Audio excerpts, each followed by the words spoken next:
A bərabərdir 537-də 437, B bərabərdir 637-də 537 və C bərabərdir 737-də 637.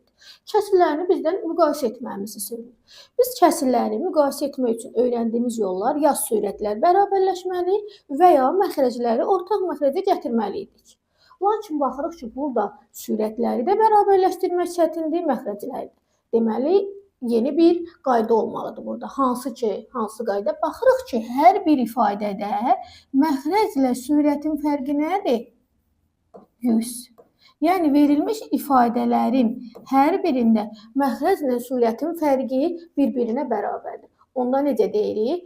Kəsirlərimiz düzgündürsə və məxrəclə sürətin fərqi eyni bir ədədə bərabərdirsə, onda ədədləri böyük olan kəsiri böyük götürürük. Rahatlıqla biz deyə bilərik ki, C böyükdür B, böyükdür A. Bəs bunun tərsi olanda necə olur?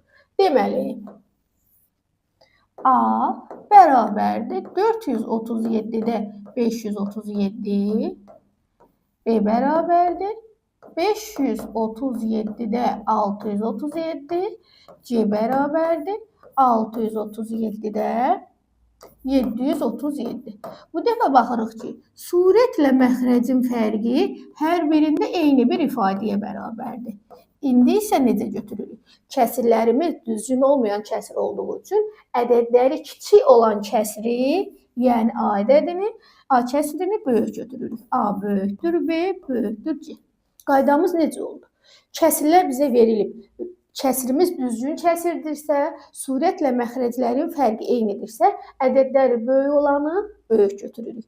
Yox, düzgün olmayan kəsirdirsə, artıq ədədləri kiçik olan kəsiri kiçik götürəcəyik.